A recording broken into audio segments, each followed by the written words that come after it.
യേശുവിൻ വാഗ്ദാനമേ പാവനാത്മനേ, ജീവൻ നൽകുന്ന ചൈതന്യമേ പരിശുദ്ധാത്മാവേ. യേശുവിൻ വാഗ്ദാനമേ പാവനാത്മനേ, ജീവൻ നൽകുന്ന ചൈതന്യമേ പരിശുദ്ധാത്മാവേ. ആത്മാവേ എന്നിൽ നിറയണമേ, ആത്മാവേ എന്നിൽ നിറയണമേ, അഭിഷേകത്തിൻ നിറവായി മാറ്റണമേ, അഭിഷേകത്തിൻ നിറവായി മാറ്റണമേ.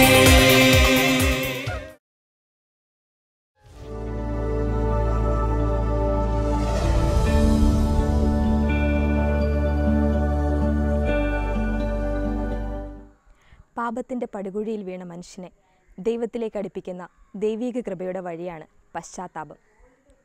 ധൂർത്തപുത്രൻ തൻ്റെ പിതാവിൻ്റെ സന്നിധിയിലേക്ക് തിരികെ വന്നതും ഈ പശ്ചാത്താപത്തിൻ്റെ പാതയിലൂടെയാണ്. അങ്ങനെ തിരിച്ചു വന്ന തൻ്റെ പുത്രനെ പിതാവ് പഴയതിലും അധികമായി സ്നേഹിക്കുകയും പുത്രസ്ഥാനം മടക്കി നൽകുകയും ചെയ്യുന്നതായി നാം കാണുന്നുണ്ട്. അനുതാപം ആവശ്യമില്ലാത്ത 99 നീതിമാന്മാരെക്കുറിച്ച് എന്നതിനേക്കാൾ അനുതപിക്കുന്ന ഒരു പാപിയെക്കുറിച്ച് ദൈവസന്നിധിയിൽ സന്തോഷമുണ്ടാകുമെന്ന് വചനം നമ്മെ പഠിപ്പിക്കുന്നുണ്ട്. ദൈവസന്നിധിയിൽ എളിമയോടെ പശ്ചാത്തപിക്കേണ്ടതിൻ്റെ ആവശ്യകതയെക്കുറിച്ചാണ് ഇന്നത്തെ ഷെമ ഇസ്രായേലിലൂടെ കാരീസ് ഭവൻ ധ്യാന കേന്ദ്രത്തിലെ ഫാദർ അനീഷ് മുണ്ടിയാനിക്കൽ നമ്മോട് സംസാരിക്കുന്നത്. അച്ഛനിലൂടെ ദൈവസ്വരം നമുക്ക് ശ്രവിക്കാം.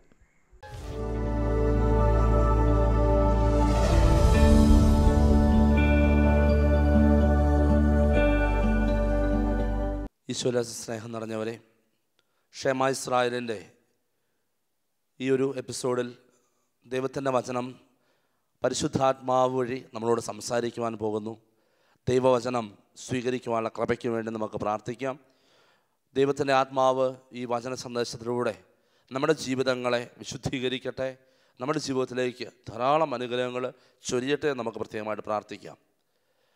വിശുദ്ധ ലൂക്കായുടെ സുവിശേഷം 13-ാമത്തെ അധ്യായം 1 മുതൽ 5 വരെയുള്ള വചനങ്ങൾ നമുക്ക് വേണ്ടി കർത്താവ് ഇന്ന് നൽകുകയാണ്. ഗലീലയക്കാരായ ഏതാനും പേരുടെ ബലികളിൽ അവരുടെ രക്തം കൂടി പീലാത്തോസ് കലർത്തിയ വിവരം ആ സമയത്ത് അവിടെ ഉണ്ടായിരുന്ന ചിലർ അവനെ അറിയിച്ചു. അവൻ ചോദിച്ചു, ഇവയെല്ലാം അനുഭവിച്ചത് കൊണ്ട് അവർ മറ്റെല്ലാ ഗലീലക്കാരേക്കാൾ കൂടുതൽ പാപികളായിരുന്നുവെന്ന് നിങ്ങൾ കരുതുന്നുവോ? അല്ല എന്ന് ഞാൻ പറയുന്നു.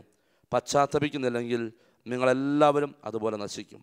അഥവാ സീലോഹായിലെ ഗോപുരം ഇടിഞ്ഞു വീണ് കൊല്ലപ്പെട്ട ആ 18 പേർ അന്ന് ജെറുസലേമിൽ വസിച്ചിരുന്ന എല്ലാവരെയും കാൾ കുറ്റക്കാരായിരുന്നുവെന്ന് നിങ്ങൾ വിചാരിക്കുന്നുവോ? അല്ല എന്ന് ഞാൻ പറയുന്നു. പശ്ചാത്തപിക്കുന്നില്ലെങ്കിൽ നിങ്ങളെല്ലാവരും അതുപോലെ നശിക്കും. എൻ്റെ പ്രിയപ്പെട്ടവരെ, ഈ വചനഭാഗത്തിലൂടെ ഈശോ നമ്മളോട് ഓരോരുത്തരോടും സംസാരിക്കുകയാണ്. ഉൽപ്പത്തിയുടെ പുസ്തകം മുതൽ ദൈവം മനുഷ്യനിൽ നിന്നും ആഗ്രഹിക്കുന്നത് മറ്റൊന്നുമല്ല, പ്രതിനന്ദി മാത്രമാണ്. ദൈവം ചെയ്യാനുള്ളതൊക്കെ നമുക്ക് വേണ്ടി ചെയ്തൊരുക്കി വെച്ചിട്ടുണ്ട്. നമുക്ക് കരഗതമാകുന്നില്ലെങ്കിലും നമുക്ക് വേണ്ടിയുള്ളതൊക്കെ ഈ ഭൂമിയിൽ കർത്താവ് ഒരുക്കി വെച്ചിട്ടുണ്ട്. സർവ്വതും സൃഷ്ടിച്ച ശേഷമാണ് അവിടുന്ന് ആദത്തെയും ഹവ്വയെയും സൃഷ്ടിച്ചതായി ഉൽപ്പത്തിയുടെ വിവരണങ്ങളിൽ നമ്മൾ കാണുന്നത്. എനിക്ക് നിങ്ങൾക്കും വേണ്ടിയുള്ളതൊക്കെ കർത്താവ് ഒരുക്കി വെച്ചിട്ടുണ്ട്. പക്ഷേ നമുക്കത് സ്വീകരിക്കുവാനായിട്ട് സാധിക്കുന്നില്ല എന്നുള്ളതാണ് ഏറ്റവും പ്രധാനപ്പെട്ട കാര്യം. അതിന് കാരണമായിട്ട് ബൈബിൾ അവതരിപ്പിക്കുന്നത് മനുഷ്യൻ്റെ പാപമാണ്. പാപം ദൈവാനുഗ്രഹങ്ങളിൽ നിന്നും ഒരുവനെ അകറ്റുന്നു. പറുദീസയിൽ നിന്നും ദൈവം ഒരുക്കി വെച്ചിരുന്ന ആ ഭൂമിയിൽ നിന്നും, ദൈവം ഒരുക്കി വെച്ചിരിക്കുന്ന മനുഷ്യന് വേണ്ടി ഒരുക്കി വെച്ചിരിക്കുന്ന ആ ഭൂമിയിൽ നിന്നും അവനെ അകറ്റുന്നത് അവൻ്റെ ആദ്യ പാപമാണ്. പിന്നീട് ഇങ്ങോട്ട് ആ പാപത്തിൻ്റെ പരിണിത ഫലങ്ങൾ, പാപത്തിൻ്റെ സാധ്യതകൾ, ചെയ്യുന്ന പാപങ്ങൾ ഒക്കെ ദൈവത്തെ മനുഷ്യനിൽ നിന്നും അകറ്റുന്നു. അതുകൊണ്ട് തന്നെ ആദ്യം മുതൽ ബൈബിള് പരാമർശിക്കുന്ന ഏറ്റവും പ്രധാനപ്പെട്ട വിഷയം പശ്ചാത്താപമാണ്. അനുതപിക്കുക, മടങ്ങി വരിക. പ്രവാചകന്മാരൊക്കെ തന്നെയും സംസാരിക്കും, നമുക്ക് കേൾക്കാൻ സാധിക്കും, അനുതപിച്ച് മടങ്ങി വരിക. എൻ്റെ സന്നിധിയിലേക്ക് മടങ്ങി വരുന്നവരെ അനുഗ്രഹിക്കുമെന്ന് പറയുന്ന ദൈവത്തെ നമ്മൾ പലതവണ കാണുന്നുണ്ട്. ഇസ്രായേലിലും അതുപോലെ തന്നെ അതിനുശേഷം സ്നാപക യോഹന്നാനിൽ യേശുവിലൂടെയും ഒക്കെ ഈ അനുതാപത്തിന് വേണ്ടി കാത്തിരിക്കുന്ന ദൈവത്തെയാണ് ദൈവം നമ്മുടെ മുമ്പിൽ അവതരിപ്പിക്കുന്നത്. അനുദപിച്ച് മടങ്ങി വരുന്നവരെ സ്വീകരിക്കുവാനായിട്ട് തയ്യാറായിരിക്കുന്ന കർത്താവിൻ്റെ സാന്നിധ്യമാണ് സുവിശേഷങ്ങൾ നമ്മൾ കാണുന്നത്. ആ ഈശോ തന്നെയാണ് ലൂക്കായുടെ സുവിശേഷം 13-ാമത്തെ അധ്യായത്തിൽ പശ്ചാത്താപത്തെക്കുറിച്ച് പറയുമ്പോൾ കർത്താവ് പറയുന്നു, ഗലീലക്കാരായ ഏതാനും പേരുടെ ബലികളിൽ അവരുടെ രക്തം കൂടി പിലാത്തോസ് കലർത്തിയ വിവരം ആ സമയത്ത് അവിടെ ഉണ്ടായിരുന്ന ചിലർ അവനെ അറിയിച്ചു. അപ്പോൾ അവിടെ ഉണ്ടായിരുന്ന അവൻ ചോദിച്ചു, ഇവയെല്ലാം അനുഭവിച്ചതുകൊണ്ട് അവർ മറ്റെല്ലാ ഗലീലക്കാരേക്കാൾ കൂടുതൽ പാപികളായെന്ന് നിങ്ങൾ കരുതുമോ? അല്ല എന്ന് ഞാൻ പറയുന്നു. എൻ്റെ പ്രിയപ്പെട്ടവരെ, ഗലീലയിൽ യേശുവിൻ്റെ കാലഘട്ടത്തിൽ നടന്ന ഒരു കൂട്ടക്കുരുതി, അത് ചെയ്ത വ്യക്തി പീലാത്തോസാണ്. പീലാത്തോസ് ബലിയർപ്പിക്കാനായിട്ട് ജെറുസലേമിൽ അല്ലെങ്കിൽ ഗലീലയിൽ കടന്നു വന്ന ഏതാനും പേരെ വധിച്ചു. അതിന് പല കാരണങ്ങളുണ്ടാവാം. ഒരുപക്ഷെ രാജ്യദ്രോഹ കുറ്റമോ അതുമല്ലെങ്കിൽ മറ്റേതെങ്കിലുമൊക്കെ കാരണത്തിന് വേണ്ടി അവരെ പിടികൂടി വധിച്ചതായിരിക്കാം. എന്തായാലും അത് അവരുടെ പാപം മൂലമാണെന്ന് നിങ്ങൾ കരുതുന്നുണ്ടോ എന്ന് യേശു ചോദിക്കുന്നു. കാരണം മരണത്തിന് പിന്നിൽ പാപമാണെന്നുള്ള ഒരു വലിയ ചിന്ത ഇതിന് പിന്നിലുണ്ട്. പാപം മരണത്തെ ജനിപ്പിക്കുന്നു. അപ്പോൾ അവരുടെ പാപം മൂലമാണ് അവർ മരിച്ചതെന്ന് യഹൂദരുടെ ഇടയിൽ തന്നെ ഒരു വിശ്വാസം ഉണ്ടായിരുന്നിരിക്കണം. പാപം മരണത്തിലേക്ക് നയിക്കുന്നു എന്നുള്ള ചിന്തയിൽ നിന്നും, എൻ്റെ പ്രിയപ്പെട്ടവരെ, അങ്ങനെ പാപം മൂലമാണ് അവർ മരിച്ചതെന്ന് നിങ്ങൾ കരുതുന്നുവെന്ന് കർത്താവ് ചോദിക്കുമ്പോൾ നമ്മുടെ ഉള്ളിലേക്ക് കടന്നു വരാനുള്ള ഒരു സാധ്യത, ഒരു പക്ഷേ അവരുടെ പാപം മൂലമല്ല, മരിച്ചവരുടെ പാപമല്ല, പക്ഷെ ചെയ്യുന്ന വ്യക്തി തെറ്റാണ് ചെയ്യുന്നത്. പീലാത്തോസ് അങ്ങനെ ഒരു നിർദ്ദേശം കൊടുത്തിട്ടുണ്ടെങ്കിൽ തെറ്റാണ്. കാരണം കൊലപാതകം തെറ്റാണ്. ഒരു വിധേനയും ന്യായീകരിക്കാൻ പറ്റില്ല. യുദ്ധങ്ങൾക്ക് കാരണമുണ്ടാവാം, കലാപങ്ങൾക്ക് കാരണമുണ്ടാവാം, പക്ഷേ അതുമൂലം ചെയ്തു കൂട്ടുന്ന പാപങ്ങൾക്ക് യാതൊരു കാരണവും സർവശക്തനായ ദൈവത്തിൻ്റെ മുമ്പിൽ വയ്ക്കാൻ പറ്റില്ല. എന്നാൽ പീലാത്തോസ് ഇങ്ങനെ കൊന്നു, ആ കൊലപാതകം അത് പാപമായിട്ടാണ് നിങ്ങൾ കാണുന്നതെങ്കിൽ അതിനേക്കാൾ വലിയ പാപികൾ ഇതിലെ നടപ്പുണ്ട്, ഈ ഭൂമിയിലൂടെ നടപ്പുണ്ട്, ഈ ഗലീലയിലൂടെ നടക്കുന്നുണ്ട്. അവരുടെ പാപം മൂലമല്ല അത് സംഭവിച്ചിരിക്കുന്നത് എന്ന് കർത്താവ് കൃത്യമായിട്ട് പറയുന്നു. ഒപ്പം അതുപോലെ തന്നെ പാപം ചെയ്ത അനേകർ കർത്താവിൻ്റെ കരുണ ആസ്വദിച്ച്, സ്നേഹം ആസ്വദിച്ച് അവരൊന്നും ശിക്ഷിക്കപ്പെടാതെ കടന്നു പോകുന്നുമുണ്ട്. എല്ലാ പാപങ്ങൾക്കും ശിക്ഷ കിട്ടുന്നുണ്ടോ എന്ന് ചോദിച്ചാൽ ശിക്ഷ കിട്ടുന്നില്ല എന്ന് നമുക്ക് മനസ്സിലാക്കാൻ സാധിക്കും. റോമാക്കാർക്ക് എഴുതിയ ലേഖനത്തിൽ പൗലോസ് പഠിപ്പിക്കുന്നു, കർത്താവ് കരുണാമയനാണ്, അവൻ കരുണയോടെ വർത്തിക്കുന്നു.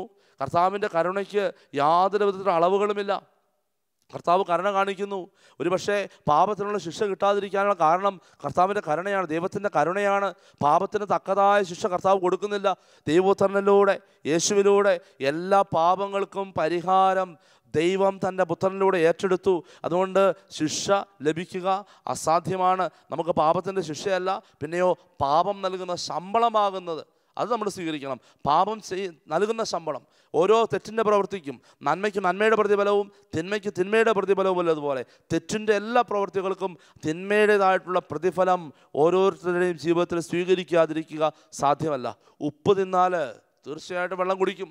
തെറ്റ് ചെയ്താൽ ആ തെറ്റിൻ്റെ പരിണിതഫലം അനുഭവിക്കുക സ്വാഭാവികമാണ്. അതുകൊണ്ട് കർത്താവ് പറയുന്നു, ആ ഗലീലക്കാർ അവർ മരിച്ചത് അവരുടെ പാപം കൊണ്ട് മാത്രമല്ല. ഒരുപക്ഷെ ഇവിടെ കൂടിയിരിക്കുന്ന പലരുടെയും പാപങ്ങളോ തിന്മയുടെ പ്രവൃത്തികളോ ഒക്കെ കാരണമാകാം. അതുപോലെ തന്നെ എൻ്റെ പ്രിയപ്പെട്ടവരെ, അത് ചെയ്ത വ്യക്തി, അത് പീലാത്തോസ് ചെയ്തതാണ്. ആ വ്യക്തിയുടെ ഒരു തെറ്റായ തീരുമാനമാണെന്ന് തിരിച്ചറിയുക. എന്നിട്ട് കർത്താവ് പറയുകയാണ്, എന്നാൽ നിങ്ങൾ പശ്ചാത്തപിക്കുന്നില്ലെങ്കിൽ അതുപോലെ നശിക്കും എന്ന് പറഞ്ഞാൽ ദൈവം നമ്മുടെ മുമ്പിലേക്ക് വീണ്ടും വീണ്ടും അവസരങ്ങൾ നൽകുകയാണ്. ഓരോ നിമിഷവും ചെയ്തു പോയ തെറ്റിനെക്കുറിച്ച് അനുതപിക്കുവാൻ, മറ്റുള്ളവരുടെ കുറവുകൾ കാണുമ്പോൾ, ഒരുപക്ഷെ വികലാംഗരായിട്ടുള്ള ആളുകൾ കാണുമ്പോൾ എൻ്റെ പ്രിയപ്പെട്ടവരെ, ചിലപ്പോഴൊക്കെ നമ്മുടെ ഉള്ളിലേക്ക് കടന്നു വരേണ്ട ചിന്ത അവരെക്കുറിച്ച് സഹതപിക്കുക മാത്രമല്ല ചെയ്യേണ്ടത്, അവരെ സഹായിക്കുന്നത് മാത്രമല്ല ചെയ്യേണ്ടത്. പലപ്പോഴും ദൈവത്തിന് നന്ദി പറയാനുള്ള ഒരു അവസരമാണത്. എന്തിനു വേണ്ടി? കർത്താവേ, എനിക്ക് എൻ്റെ ജീവിതത്തിൽ നൽകിയതിനൊക്കെ നന്ദി പറയുന്നു. കർത്താവേ, അതുപോലെ തന്നെ പാപം ചെയ്ത് കടന്നു പോകുന്ന വ്യക്തികളെ കാണുമ്പോൾ അവരോടുകൂടി സഹതപിക്കാനും അവർക്ക് വേണ്ടി പ്രാർത്ഥിക്കാനും ഒക്കെ സമയം കണ്ടെത്തുന്നതോടൊപ്പം, കർത്താവേ, എൻ്റെ ജീവിതത്തിൽ അങ്ങയുടെ വിശുദ്ധിയിൽ ജീവിക്കുവാൻ എന്നെ സഹായിക്കുന്നതിന് കർത്താവിലേക്ക് നന്ദി പറയുന്നുവെന്ന് പറയുവാനായിട്ട് സാധിക്കണം. അതുപോലെ അവർക്ക് വേണ്ടി പ്രാർത്ഥിക്കാനും കാത്തിരിക്കാനും സാധിക്കണം. അതുകൊണ്ട് കർത്താവ് പറയുന്നത്, അനുതപിക്കുന്നില്ല എങ്കിൽ നിങ്ങളും അതുപോലെ നശിക്കുമെന്ന് പറയുന്നു. എന്ന് പറഞ്ഞാൽ പാപം ചെയ്തിട്ട് പിന്നീട് കാത്തിരിക്കരുത്. പാപം ചെയ്തിട്ട് അനുദപിക്കാനായിട്ട് എൻ്റെ പ്രിയപ്പെട്ടവരെ സമയം നീട്ടി വയ്ക്കരുത്. കർത്താവിന് മുമ്പിൽ എത്രയും പെട്ടെന്ന് അനുദപിക്കുക. പെട്ടെന്നുള്ള മരണങ്ങളും അപകട മരണങ്ങളും ഒരുപക്ഷെ പെട്ടെന്നുള്ള മരണങ്ങളും ഒക്കെ കടന്നു വന്നേക്കാം നമ്മുടെ ജീവിതത്തിലേക്ക്. അതുകൊണ്ട് അനുദപിക്കാതെ, ഒരുങ്ങാതെ, പശ്ചാത്തപിക്കാതെ മരണത്തെ സ്വീകരിക്കാനായിട്ട് തയ്യാറാകരുത്. അങ്ങനെ ഒരു കാര്യത്തിലൂടെ മരണത്തിലേക്ക് കടന്നു പോകരുതെന്ന് കർത്താവ് വളരെ വ്യക്തമായിട്ട് ഓർമ്മിപ്പിക്കുകയാണ്. അതുകൊണ്ട് പശ്ചാത്തപിക്കുന്നില്ലെങ്കിൽ നിങ്ങളും അതുപോലെ നശിക്കും. ഒരുപക്ഷെ ഈ ഗലീലിക്കാർ വധിക്കപ്പെട്ടവർ അവർക്കൊരു പക്ഷേ മരണത്തിലേക്ക് കടന്നു പോകുന്നതിന് മുമ്പ് പാപമോചനം നേടുവാനോ അനുഗ്രഹം സ്വീകരിക്കുവാനോ അനുദപിക്കാനോ ഒന്നും സാധിക്കാതെ പോയിന്ന് വരും എൻ്റെ പ്രിയപ്പെട്ടവരെ. അതുകൊണ്ട് ഓരോ നിമിഷവും നമ്മൾ ഓരോരുത്തരും ഒരുങ്ങിയിരിക്കണം. കാരണം നമ്മുടെ മരണം, സങ്കീർത്തകൻ പറയുന്നത് പോലെ, നിൻ്റെ മരണം നിൻ്റെ തൊട്ട് മുൻപിലുണ്ട്, നിൻ്റെ ഒരടി മുൻപിൽ നിൻ്റെ മരണമുണ്ട്. കാരണം നമുക്ക് ആർക്കും തിരിച്ചറിയാൻ പറ്റില്ല എപ്പോഴാണ് നമ്മുടെ ജീവിതം അവസാനിക്കുന്നതെന്ന്. എല്ലാം തീർത്തിട്ട് അവസാനം കുമ്പസാരിക്കാം, എല്ലാം കഴിഞ്ഞിട്ട് അവസാനം കുമ്പസാരിക്കാം. എല്ലാറ്റിനും ഉപരിയായിട്ട് ഇങ്ങനെ ആത്മീയ ജീവിതത്തെ മാറ്റി വയ്ക്കുന്നവരുണ്ട്. വിശുദ്ധ കുർബാന കാണാനായിട്ട്, കുമ്പസാരിക്കുവാനായിട്ട്, ഒരു ധ്യാനം കൂടി, വചനം കൂടി, ജീവിതത്തിലൊരു ക്രമീകരണം വരുത്തുവാനായിട്ട് ഒക്കെ പിന്നീടാവാം. ജോലി കഴിയട്ടെ, കൃഷി കഴിയട്ടെ, എൻ്റെ ആരോഗ്യമൊക്കെ നശിക്കട്ടെ, അല്ലെങ്കിൽ കുറച്ച് നാളും കൂടെ കഴിയട്ടെ എന്നൊക്കെ ചിന്തിക്കുന്നവരുണ്ട്. അവരോട് കർത്താവ് പറയുന്നത്, പശ്ചാത്തപിക്കുന്നില്ലെങ്കിൽ അതുപോലെ തന്നെ നിങ്ങൾ നശിക്കും. പെട്ടെന്നുള്ള മരണം നമ്മുടെ ജീവിതത്തിലേക്ക് കടന്നു വരാം, പെട്ടെന്ന് അപകടങ്ങൾ കടന്നു വരാം, അസ്വസ്ഥതകൾ കടന്നു വരാം. അനുദപിക്കാതെ ഈ ഭൂമിയിൽ നിന്ന് കടന്നു പോകേണ്ടി വരും. കാരണം നമ്മളൊക്കെ ഏതെങ്കിലും വിധത്തിൽ പാപത്തിൻ്റെ വഴികളിലൂടെയൊക്കെ നടക്കുന്നവരാണ്, പോകുന്നവരാണ്, ചിന്തിക്കുന്നവരാണ്, പറയുന്നവരാണ്. അതൊക്കെ കർത്താവിന് മുമ്പിൽ ഏറ്റുപറയാനായിട്ട് തയ്യാറാകണം. അനുദപിക്കുന്നില്ലെങ്കിൽ അതുപോലെ നശിക്കും. അഥവാ സീലോഹായിലെ ഗോപുരം ഇടിഞ്ഞു വീണ് കൊല്ലപ്പെട്ട ആ 18 പേർ അന്ന് ജെറുസലേമിൽ വെച്ചിരുന്ന എല്ലാവരെയും കുറ്റക്കാരായിരുന്നു എന്ന് നിങ്ങൾ വിചാരിക്കുന്നുവോ? സീലോഹായിലെ ആ ഗോപുരം ഇടിഞ്ഞു വീണത് എൻ്റെ പ്രിയപ്പെട്ടവർ അതൊരു പ്രകൃതി ദുരന്തമാണെന്ന് വേണം കരുതാൻ. ഒരു പ്രകൃതി ദുരന്തത്തിൽ സീലോഹായിലെ ഗോപുരം ഇടിഞ്ഞു വീണു. ആ സീലോഹായിലെ ഗോപുരം ഇടിഞ്ഞു വീഴുന്ന സമയത്ത് അവിടെ ഉണ്ടായിരുന്ന ഒരുപാട് പേര് മരിച്ചു. പ്രകൃതി ദുരന്തങ്ങൾ സംഭവിക്കുന്നുണ്ട്. നമ്മൾ ഒരുപാട് കൊടുങ്കാറ്റുകളും പേമാരികളും ഭൂകമ്പങ്ങളും ഒക്കെ ഒരുപാട് പേരുടെ ജീവിതങ്ങൾ തകർക്കുന്നതും എടുക്കുന്നതും ഒക്കെ നമ്മൾ കാണുന്നുണ്ട്. എൻ്റെ പ്രിയപ്പെട്ടവരെ, മനുഷ്യൻ പരസ്പരം ബന്ധപ്പെട്ടിരിക്കുന്നു. നമ്മൾ ദൈവത്തിൻ്റെ മക്കളാണ്. ഞാൻ ദൈവത്തിൻ്റെ മകനും മകളുമാണ്. അതുകൊണ്ട് തന്നെ മറ്റൊരു വ്യക്തി ചെയ്യുന്ന പാപത്തിൻ്റെ ഫലം അനുഭവിക്കാൻ, പരിണിത ഫലം ഒരുപക്ഷെ പ്രകൃതി ദുരന്തങ്ങളിലൂടെയൊക്കെ സംഭവിക്കുന്ന അതാണ്. പ്രകൃതിയെ അനാവശ്യമായിട്ട് ചൂഷണം ചെയ്യുമ്പോൾ, ദൈവം ആഗ്രഹിക്കാത്ത വിധത്തിൽ ദുരുപയോഗം ചെയ്യുമ്പോൾ ഒക്കെ പ്രകൃതി ദുരന്തങ്ങൾക്ക് നമ്മൾ വഴിമരുന്നിടുകയാണ്. ഒരുപക്ഷെ ഞാൻ ചെയ്യുന്ന ഒരു പ്രവൃത്തി, അല്ലെങ്കിൽ ഞാൻ ചെയ്യുന്ന ഒരു പ്രകൃതി നാശം, അതിൻ്റെ പരിണിത ഫലം അനുഭവിക്കുന്നത് ഒരുപക്ഷെ അടുത്ത തലമുറയായിരിക്കാം. അതുകൊണ്ട് പ്രകൃതി ദുരന്തങ്ങൾ കടന്നു വരുന്നത് ദൈവിക ശിക്ഷയായിട്ടല്ല എന്ന് ഈശോ വ്യക്തമായിട്ട് പഠിപ്പിക്കുക. എന്നിട്ട് അതിലൂടെ ഈശോ പഠിപ്പിക്കുന്നു, അല്ല എന്ന് പറയുന്നു, പശ്ചാത്തപിക്കുന്നില്ലെങ്കിൽ നിങ്ങളെല്ലാവരും അതുപോലെ നശിക്കും എന്ന് പറഞ്ഞാൽ കർത്താവ് ഒരു വാണിംഗ് കൊടുക്കുകയാണ്. പശ്ചാത്തപിക്കാനായിട്ട് ഏത് നിമിഷം വേണമെങ്കിലും മരണം സംഭവിക്കാം. ഇതാണ് ഈ വചന സന്ദേശത്തിലൂടെ കർത്താവ് നൽകുന്നത്. നമ്മുടെ മരണം അത് പ്രകൃതി ദുരന്തം കൊണ്ടാണെങ്കിലും, രോഗം മൂലമാണെങ്കിലും, അപകടം മൂലമാണെങ്കിലും, അതല്ലെങ്കിൽ ഏതെങ്കിലും വിധത്തിലുമായിക്കോട്ടെ, ഏത് നിമിഷവും പശ്ചാത്തപിച്ച് ഒരുങ്ങിയിരിക്കുക. എന്താണ് പശ്ചാത്താപം എന്ന് പറഞ്ഞാൽ എൻ്റെ പ്രിയപ്പെട്ടവരെ, നമ്മുടെ ചെയ്തു പോയ തെറ്റിനെക്കുറിച്ചുള്ള ഒരു എളിമപ്പെടലാണ്. ചെയ്തു പോയ തെറ്റിനെക്കുറിച്ചുള്ള എളിമപ്പെടൽ. ഞാൻ പാപം ചെയ്തു, ദൈവത്തിൻ്റെ കൽപ്പനയ്ക്കെതിരായി പ്രവർത്തിച്ചു, അതുമല്ലെങ്കിൽ ഏതെങ്കിലും ഒരു വ്യക്തിയോട് ഞാൻ മോശമായി പെരുമാറി, മോശമായ രീതിയിൽ പ്രതികരിച്ചു, ഇതൊക്കെ പശ്ചാത്താപത്തിന് കാരണമാകേണ്ട വിഷയങ്ങളാണ്. അങ്ങനെയുള്ള ഏതെങ്കിലും പ്രവൃത്തികൾ ദൈവത്തിനെതിരായിട്ടോ സഹോദരങ്ങൾക്കെതിരായിട്ടോ ചെയ്ത പ്രവൃത്തികളുണ്ടെങ്കിൽ പശ്ചാത്തപിക്കുക, അതിനെ ഓർത്ത് മനസ്തപിക്കുക. കർത്താവേ, ഞാൻ പാപിയാണ്, ഞാൻ തെറ്റ് ചെയ്തു പോയി, അറിവില്ലായ്മ കൊണ്ട് ഞാൻ ചെയ്തതാണ്, അല്ലെങ്കിൽ അറിഞ്ഞുകൊണ്ട് തന്നെ ചെയ്തതാണ്, പക്ഷെ അങ്ങനെ ആ നിമിഷത്തിൽ അങ്ങനെ വീണുപോയി. അതിനെക്കുറിച്ച് ഓർത്ത് പശ്ചാത്തപിക്കുക, മടങ്ങി വരിക, എന്നിട്ട് നല്ല ഫലം പുറപ്പെടുവിക്കുന്നവരായിട്ട് മാറുക. ഇതാണ് ദൈവം നമ്മളിൽ നിന്ന് ആഗ്രഹിക്കുന്നത്. ആദ്യ മാതാപിതാക്കൾ പാപം ചെയ്ത് കടന്നു പോകുമ്പോൾ പലപ്പോഴും നമ്മൾ കാണുന്നുണ്ട്, ആദ്യ മാതാപിതാക്കൾ പാപം ചെയ്തിട്ട് അവർ മറഞ്ഞു നിൽക്കുകയാണ്, ദൈവത്തിൽ നിന്ന് മറഞ്ഞു നിൽക്കാൻ ശ്രമിക്കുകയാണ്. എൻ്റെ പ്രിയപ്പെട്ടവരെ, ഏത് പാപം ചെയ്ത വ്യക്തിക്കും, ഒരു പാപം ചെയ്ത വ്യക്തിക്കും, ഈ ലോകത്ത് ജീവിക്കുന്ന ഒരു വ്യക്തിക്കും ദൈവത്തിൽ നിന്ന് മറഞ്ഞു നിൽക്കുക അസാധ്യമാണ്. ആദ്യ മാതാപിതാക്കൾ ചെയ്യുന്നതാണ്. ചെയ്തു പോയ തെറ്റ് അതിനെ കർത്താവിന് മുമ്പിൽ ഏറ്റുപറയാൻ, പിതാവേ, ദൈവമേ, ഞങ്ങളിത് ചെയ്തു പോയി എന്ന് പറയാനുള്ള മനോഭാവം കാണിക്കുന്നില്ല. അവരുടെ ഈഗോ അതിന് സമ്മതിക്കുന്നില്ല. പാപം ചെയ്ത ശേഷം അവർക്കുണ്ടായ ഈഗോ, ദൈവത്തോട് കൂടെ നടന്നവർ, ദൈവത്തെ സ്വന്തമായിട്ട് കൂടെ നടന്ന് ദൈവത്തോട് കൂടെ സന്ദർശനവും ദൈവത്തോട് കൂടെ ഒരുപാട് കാര്യങ്ങൾ കൂടെ നടന്ന് ചെയ്തവർ ആ സമയമാകുമ്പോൾ പാപം ചെയ്തു കഴിഞ്ഞിട്ട് അവരുടെ ഉള്ളിൽ അഹങ്കാരം, ഒരുപക്ഷെ ഈഗോ വർദ്ധിക്കുകയാണ്. അതുകൊണ്ട് ദൈവത്തിൽ നിന്ന് അവർ മറഞ്ഞു നിൽക്കുകയാണ്, പരസ്പരം അവർ മാറി നിൽക്കുകയാണ്, ദൈവത്തിൽ നിന്നും അതുപോലെ തന്നെ ജീവിത പങ്കാളിയിൽ നിന്നും മാറി നിൽക്കുകയാണ്. കർത്താവ് ചോദിക്കുന്നു, ആദം നീ എവിടെയാണ്? ആദം പറഞ്ഞ്, ഞാൻ നഗ്നനാണ്. ചോദിക്കുന്ന ചോദ്യത്തിന് പോലും അല്ല ഉത്തരം കൊടുക്കുന്നത്. ചോദിക്കുന്ന ചോദ്യത്തിന് അനുതപിക്കാൻ തയ്യാറാകുന്നില്ല. അവൻ ഒഴിഞ്ഞു മാറുകയാണ്, വീണ്ടും ഒഴിഞ്ഞു മാറുകയാണ്. കർത്താവ് ചോദിക്കുന്നു, ആദം, ഞാൻ ചെയ്യരുതെന്ന് പറഞ്ഞ കാര്യം നീ ചെയ്തോ? അപ്പോൾ ആദം സ്വന്തം കൂടെ നൽകിയിരിക്കുന്ന ജീവിത പങ്കാളിയെ കുറ്റപ്പെടുത്തുകയാണ്. അസ്ഥിയും മാംസത്തിൻ്റെ മാംസവുമാണെന്നൊക്കെ പറഞ്ഞ ആ ഹൗവയെ ആദം കുറ്റപ്പെടുത്തുകയാണ്. നീ എനിക്ക് കൂട്ടിന് തന്ന സ്ത്രീ, അവൾ ആ പഴം പറിച്ചു തിന്നു, അവൾ എനിക്കും തന്നു, ഞാനും ഭക്ഷിച്ചു എന്ന് പറഞ്ഞാൽ കുമ്പസാരത്തിന് അല്ലെങ്കിൽ പശ്ചാത്തപിക്കുന്നതിന് പകരം പരസ്പരം പഴിചാരി രക്ഷപ്പെടാനാണ് നോക്കുന്നത്. ഹവ്വയോട് കർത്താവ് ചോദിക്കുമ്പോഴും ഹവ്വ ചൂണ്ടിക്കാണിച്ചു കൊടുക്കുന്നത് സർപ്പത്തെയാണ്. സർപ്പം എനിക്കിത് കൊണ്ടു തന്നു, ഞാനത് ഭക്ഷിച്ചു. എൻ്റെ പ്രിയപ്പെട്ടവരെ, പരസ്പരം പഴിചാരുകയാണ്. അതല്ല പശ്ചാത്താപം. പശ്ചാത്താപം എന്ന് പറഞ്ഞാൽ ഒരു പരിധി വരെ കായൻ ചെയ്യുന്ന പ്രവൃത്തിയാണ്. കായൻ ആബേലിനെ കൊന്നു. സ്വർഗത്തെ നോക്കി ഈ രക്തം നിലവിളിക്കുന്ന രക്തം, സ്വർഗത്തെ നോക്കി നിലവിളിക്കുന്ന രക്തം. കർത്താവ് ഇറങ്ങി വരുന്നു. കർത്താവ് കായനോട് ചോദിക്കുന്നു, കായൻ, നിന്റെ സഹോദരൻ ആബേൽ എവിടെ നിന്റെ സഹോദരൻ? കായൻ പറയുകയാണ്, ഞാൻ കണ്ടില്ല, ഞാനാണോ എൻ്റെ സഹോദരൻ്റെ കാവൽക്കാരൻ? അപ്പോൾ കർത്താവ് ചോദിക്കും, നീ എന്താണ് ഈ ചെയ്തത്? നിന്റെ സഹോദരൻ്റെ രക്തം വീണ നിലത്തു നിന്നും ആ രക്തം എന്നെ നോക്കി നിലവിളിക്കുന്നു. അതുകൊണ്ട് നീ ഭൂമിയിൽ ശപിക്കപ്പെട്ടവനായിരിക്കും, നീ കൃഷി ചെയ്താൽ വിളവ് തരില്ല, നീ അലഞ്ഞു തിരിയുന്നവനായിരിക്കും. അങ്ങനെ ഒരുപാട് കാര്യങ്ങൾ അതിൻ്റെ പരിണിത ഫലമായിട്ട് കടന്നു വരുമ്പോൾ കായൻ പറയുകയാണ്, കർത്താവിന് എനിക്ക് രക്ഷയില്ല, എല്ലാവരും എൻ്റെ പിന്നാലെ നടക്കും, എല്ലാവരും എന്നെ കൊല്ലാൻ വരും, എനിക്ക് പേടിയാണ്, എനിക്ക് ഭയമാണ്, എനിക്ക് ജീവിക്കാൻ പറ്റുകയില്ല ഇവിടെ. അപ്പോൾ ഇത് പറഞ്ഞ് കായൻ കർത്താവിന് മുമ്പിൽ പശ്ചാത്തപിക്കുമ്പോൾ കർത്താവ് പറയും, കർത്താവ് അവൻ്റെ നെറ്റിയിൽ ഒരു അടയാളം വരയ്ക്കുന്നതായിട്ട് നമ്മൾ ഉൽപ്പത്തിയുടെ പുസ്തകം 4-ാമത്തെ അധ്യായത്തിൽ വായിക്കുന്നു. ഒരു അടയാളം വരച്ചു കൊടുക്കുകയാണ് അവൻ്റെ നെറ്റിയിൽ. അടയാളം വരച്ചു കൊടുക്കുക, നീ കായൻ, നീ ധൈര്യമായിട്ട് പോയിക്കൊള്ളുക, നിന്നെ ആരും ഒന്നും ചെയ്യില്ല. പ്രിയപ്പെട്ടവരെ, പശ്ചാത്തപിക്കുന്ന വ്യക്തിക്ക് കർത്താവ് നൽകുന്ന അടയാളമാണ് കുരിശിൻ്റെ അടയാളം, രക്ഷയുടെ അടയാളം. ആ വ്യക്തിയെ തൊടാൻ ആർക്കും പറ്റില്ല. കായൻ അങ്ങനെ ആബേലിനെ കൊന്നുവെങ്കിലും ആദത്തെയും ഹവ്വയെയും പോലെ പഴിചാരാതെ സ്വയം കുറ്റമേറ്റെടുക്കുക, താൻ ചെയ്ത പാപത്തിൻ്റെ കുറ്റം സ്വയം ഏറ്റെടുക്കുക. പശ്ചാത്താപം എന്ന് പറഞ്ഞാൽ എളിമയോടെ ചെയ്ത തെറ്റിനെ ഏറ്റെടുക്കലാണ്, ചെയ്ത തെറ്റിനെ അംഗീകരിക്കലാണ് ദൈവത്തിൻ്റെ മുമ്പിൽ. അങ്ങനെയുള്ള വ്യക്തിക്ക് കർത്താവ് അടയാളം ഇട്ട് കൊടുക്കും. കായനെ ആർക്കും കൊല്ലാൻ പറ്റിയില്ല. കായൻ അലഞ്ഞു തിരിഞ്ഞു, കായൻ അധ്വാനിച്ചു, അധ്വാനത്തിൻ്റെ ഫലമായിട്ട് ഒരുപാട് സമ്പത്ത് കായൻ ഉണ്ടാക്കി. പക്ഷെ കായനെ ആരും കൊല്ലുന്നില്ല, കാരണം കർത്താവ് അവൻ്റെ മേലെ അടയാളം പതിച്ചു. എൻ്റെ പ്രിയപ്പെട്ടവരെ, പശ്ചാത്തപിക്കുന്ന ഓരോ വ്യക്തിയുടെയും ശിരസ്സിൽ കർത്താവ് അടയാളം പതിക്കുന്നു. ആ അടയാളത്തോടുകൂടി അവൻ മുന്നോട്ട് പോകുമ്പോൾ അവൻ്റെ ജീവിതത്തിൽ കർത്താവ് വിജയം നൽകും. അതാണ് പശ്ചാത്താപം നമ്മളെ പഠിപ്പിക്കുന്നത്. പ്രിയപ്പെട്ടവരെ, നമുക്ക് പശ്ചാത്തപിക്കാം, നമ്മുടെ തെറ്റിനെക്കുറിച്ച് ഓർത്ത് എളിമപ്പെട്ട് കർത്താവിന് മുമ്പിൽ മാപ്പ് ചോദിക്കാം. കർത്താവ് നമ്മളോട് ക്ഷമിക്കും. കർത്താവ് നമ്മളെ ഓരോരുത്തരെയും അനുഗ്രഹിക്കട്ടെ.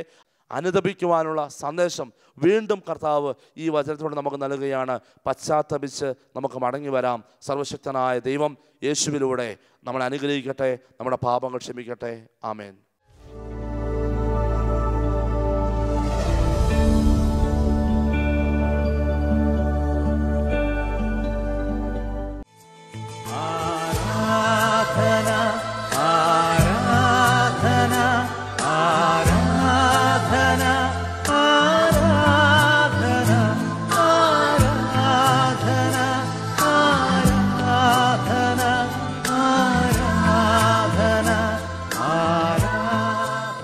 പ്രിയമുള്ളവരെ, ദൈവത്തിൻ്റെ വചനം കേട്ട് വചനം നൽകുന്ന അനുഗ്രഹം സ്വീകരിക്കാനായിട്ട് ഒരുങ്ങിയിരിക്കുന്നവരാണ് നമ്മൾ. ദിവ്യകാരുണ്യത്തിലെ ഈശോ നമ്മുടെ മുമ്പിലേക്ക് കടന്നു വരികയാണ്. ദൈവത്തിൻ്റെ സാന്നിധ്യം നമ്മുടെ കൂടെയുണ്ട്. നമ്മൾ ആഗ്രഹിക്കുന്നിടത്തേക്ക് കർത്താവിൻ്റെ സാന്നിധ്യം കടന്നു വരും. ദൈവത്തിന് കടന്നു വരാനാവാത്ത ഒരു സ്ഥലവുമില്ല. വചനം നമ്മളെ പഠിപ്പിക്കുന്നില്ലേ, ആഴിയുടെ ആഴങ്ങളിൽ പോയി നീ മറിഞ്ഞാലും കർത്താവിൻ്റെ സ്നേഹം, അസ്തമിക്കാത്ത സ്നേഹം നിന്നെ തേടി വരും. ഈശോയുടെ സ്നേഹം തൻ്റെ വചനം കേട്ടവർക്ക് അനുഗ്രഹമായി കൂടെയുണ്ട്. കർത്താവ് ഇന്നത്തെ വചനത്തിലൂടെ നമുക്ക് നൽകിയ വലിയ സന്ദേശം പശ്ചാത്തപിക്കാനുള്ള സന്ദേശം. യെശയ്യാ പ്രവാചകന്റെ പുസ്തകം 59-ാം അധ്യായം 1 മുതലുള്ള വചനങ്ങൾ നമ്മൾ വായിക്കുന്നില്ലേ? രക്ഷിക്കാൻ കഴിയാത്ത വിധം കർത്താവിൻ്റെ കരം കുറുകിപ്പോയിട്ടില്ല, കേൾക്കാനാവാത്ത വിധം കർത്താവിൻ്റെ കാതുകൾക്ക് മാന്യം സംഭവിച്ചിട്ടില്ല. നിന്റെ അകൃത്യങ്ങൾ എന്നെയും നിന്നെയും തമ്മിൽ അകറ്റിയിരിക്കുന്നു, അതിനാൽ ഞാൻ നിന്റെ പ്രാർത്ഥന കേൾക്കുന്നില്ല. കർത്താവ് പറയുന്നത് അകൃത്യങ്ങൾ പ്രാർത്ഥനകളെ തടസ്സപ്പെടുത്തുമെന്ന. ദൈവത്തിന് പോലും നിന്റെ പ്രാർത്ഥന കേൾക്കാൻ പറ്റുന്നില്ല, അകൃത്യങ്ങൾ. അതുകൊണ്ടാണ് പശ്ചാത്തപിക്കാനുള്ള സന്ദേശവുമായി യേശുവിന് മുൻപേ സ്നാപക യോഹന്നാൻ അയക്കുന്നത്. ക്രിസ്തുവിനെ കാണേണ്ടതുപോലെ കാണാൻ സാധിക്കണമെങ്കിൽ പശ്ചാത്തപിക്കണം. അപ്പസ്തോലന്മാർക്ക് ഈശോയെ കാണാൻ പറ്റിയത് അവർ പശ്ചാത്തപിച്ചതുകൊണ്ട്. അപ്പസ്തോലന്മാർക്കും ഈശോയുടെ ശിഷ്യന്മാർക്കും ഒക്കെ ഈശോയെ കാണാൻ പറ്റിയത് പശ്ചാത്തപിച്ചതുകൊണ്ട്. പശ്ചാത്തപിക്കുന്നവർക്കുള്ളതാണ് ദൈവത്തിൻ്റെ രാജ്യവും ദൈവത്തിൻ്റെ സ്നേഹവും ദൈവാനുഗ്രഹങ്ങളും. എൻ്റെ പ്രിയപ്പെട്ടവരെ, നമ്മുടെ പാപങ്ങൾ കർത്താവിൻ്റെ അനുഗ്രഹങ്ങൾക്ക് തടസ്സമാണ്. നിങ്ങളുടെ പ്രാർത്ഥനകൾക്ക് ദൈവസന്നിധിയിലേക്ക് ഉയരാനുള്ള തടസ്സമാണ് പാപങ്ങൾ. പശ്ചാത്തപിക്കുക, പാപങ്ങൾ ഏറ്റുപറയുക. ഒരു നിമിഷം നമുക്ക് നമ്മുടെ പാപങ്ങളെ കർത്താവിന് മുമ്പിൽ സമർപ്പിക്കാം. ഒരുപക്ഷെ കുമ്പസാരിച്ച് നമ്മൾ ഉപേക്ഷിച്ച പാപമായിരിക്കാം, വീണ്ടും വീണ്ടും നമ്മളെ ശല്യപ്പെടുത്തുന്നുണ്ടാവാം. ഏതെങ്കിലും പാപത്തിൻ്റെ സാഹചര്യങ്ങൾ വീണ്ടും വീണ്ടും നമ്മുടെ ജീവിതത്തെ തകർക്കുന്നുണ്ടെങ്കിൽ ദൈവാനുഗ്രഹത്തിന് തടസ്സമായി പിശാച് നമ്മളെ ഉപയോഗിക്കുന്ന മേഖലകളാണെന്ന് മനസ്സിലാക്കുക. ഒരു നിമിഷം കർത്താവിനോട് നമുക്ക് മാപ്പ് ചോദിക്കാം. ഈശോയെ, ഇപ്പോൾ അനുതപിച്ച് പ്രാർത്ഥിക്കുന്ന, വീണ്ടും വീണ്ടും പാപത്തിലേക്ക് വീണു പോകുന്ന മേഖലകളെ പ്രത്യേകമായി സമർപ്പിക്കുന്നു. ഈശോയെ, മക്കൾക്ക് പൂർണ്ണ മോചനം നൽകണമേ. ഏതെങ്കിലും വിധത്തിലുള്ള തിന്മയുടെ സ്വാധീനങ്ങൾ, ദൈവകൽപ്പനയുടെ ലംഘനങ്ങൾ, അതുമൂലമുണ്ടാകുന്ന പാപങ്ങൾ കർത്താവെ അങ്ങ് മോചിപ്പിക്കണമേ. ഈ മക്കൾക്ക് വിടുതൽ നൽകണമേ എന്ന് പ്രാർത്ഥിക്കുന്നു. കർത്താവെ, ഈ മക്കൾക്ക് അനുഗ്രഹം ലഭിക്കാത്ത വിധത്തിൽ തടസ്സപ്പെട്ടിരിക്കുന്ന ഇവരുടെ ശരീരത്തിൻ്റെ പ്രവണതകൾ, ആഗ്രഹങ്ങൾ എല്ലാം അങ്ങ് ഏറ്റെടുക്കണമേ. കർത്താവെ, ഞങ്ങളുടെ പാപങ്ങൾക്ക് പരിഹാര ബലിയായിട്ടാണല്ലോ അങ്ങ് കുരിശിൽ ബലിയർപ്പിച്ചത്. കർത്താവെ, ഞങ്ങളുടെ പാപങ്ങൾ ക്ഷമിച്ച് ഞങ്ങളെ വിശുദ്ധീകരിക്കണമേ, ഞങ്ങളെ വിശുദ്ധീകരിക്കണമേ, ഞങ്ങൾക്ക് സൗഖ്യം നൽകണമേ, വിടുതൽ നൽകണമേ എന്ന് പ്രാർത്ഥിക്കാം. കർത്താവെ, കരുണ വർഷിക്കണമേ, കരുണ വർഷിക്കണമേ. ഈശോയെ അനുഗ്രഹിക്കണമേ, അനുഗ്രഹിക്കണമേ എന്ന് പ്രാർത്ഥിക്കാം. ഈശോയെ നന്ദി, ഈശോയെ സ്തുതി, ഈശോയെ ആരാധന. ഒരു നിമിഷം ഇരു കരങ്ങളും ഹൃദയത്തോട് ചേർത്ത് വെച്ച് കണ്ണുകളടച്ച് നമുക്ക് പ്രാർത്ഥിക്കാം. എൻ്റെ പ്രിയപ്പെട്ടവരെ, ഓരോ നിമിഷവും ദൈവം നമുക്ക് നൽകുന്ന ബോണസാണ്. ദൈവം ധാരാളം അനുഗ്രഹങ്ങൾ നമുക്ക് വേണ്ടി ചൊരിഞ്ഞിട്ടുണ്ട്, ഇനിയും ചൊരിയാൻ ആഗ്രഹിക്കുന്നുണ്ട്. നിൻ്റെ ഹൃദയത്തിൻ്റെ ഭാരം, നീ ഏറ്റവും അധികം ആഗ്രഹിക്കുന്ന നിൻ്റെ നിയോഗങ്ങളെ ഒരു നിമിഷം കണ്ണുകളടച്ച് ഈശോയുടെ മുമ്പിലൊന്ന് സമർപ്പിച്ചേ. എല്ലാവരും ഈശോയുടെ സാന്നിധ്യം തൊട്ടടുത്തൊന്ന് അറിഞ്ഞേ, തൊട്ടടുത്ത് അനുഭവിച്ചറിയുക. ഈശോ നമ്മുടെ കൂടെയുണ്ട്, കർത്താവിൻ്റെ സാന്നിധ്യം തൊട്ടടുത്തുണ്ട്. ആ ഈശോയോട് നിൻ്റെ ദുഃഖങ്ങൾ തുറന്നു പറയട്ടെ. കർത്താവേ, ഇപ്പോൾ അങ്ങയിൽ വിശ്വാസത്തിൽ കണ്ട്, അങ്ങയെ വിശ്വാസത്തിൽ കണ്ട് പ്രാർത്ഥിക്കുന്ന മക്കളെ സ്പർശിക്കണമേ. ഈശോയെ, അങ്ങയുടെ ആണിപ്പഴുതുള്ള കരങ്ങൾ കൊണ്ട് സ്പർശിക്കണമേ. മാർത്തോമാ ശ്ലീഹ ആഗ്രഹിച്ചപ്പോൾ അങ്ങയുടെ ആണിപ്പഴുതുള്ള കരങ്ങൾ കൊണ്ട് ആ മകൻ്റെ അടുക്കലേക്ക് വന്ന് അവനെ വിശ്വാസത്തിലേക്ക് നയിച്ചതുപോലെ കർത്താവെ, അങ്ങയുടെ ആണിപ്പഴുതുള്ള കരങ്ങൾ കൊണ്ട് ഈ മക്കളെ സ്പർശിച്ച് ഇവരെ അനുഗ്രഹിക്കണമേ. കർത്താവെ, ഇവരിപ്പോൾ ആഗ്രഹിക്കുന്ന മേഖലയിൽ വലിയ മാറ്റങ്ങൾ സംഭവിക്കട്ടെ, അത്ഭുതങ്ങൾ സംഭവിക്കട്ടെ, അടയാളങ്ങൾ സംഭവിക്കട്ടെ. വിശ്വസിച്ച് ഏറ്റെടുക്കുക. കർത്താവ് അനേക മക്കളെ അനുഗ്രഹിച്ചുകൊണ്ടിരിക്കുന്നു, വിശ്വാസത്തോടെ ഏറ്റെടുക്കട്ടെ. Hallelujah, hallelujah. ഈശോയെ നന്ദി, ഈശോയെ സ്തുതി, ഈശോയെ ആരാധന, ഈശോയെ മഹത്വം. Hallelujah, hallelujah, hallelujah. ശിരസ്സ് നമിച്ചു പിടിച്ചുകൊണ്ട് ഈശോയുടെ ആശീർവാദം നമുക്ക് ഏറ്റെടുക്കാം. പരിശുദ്ധ പരമ ദിവ്യകാരുണ്യത്തിന് എന്നേരവും ആരാധനയും സ്തുതിയും പുകഴ്ചയും ഉണ്ടായിരിക്കട്ടെ.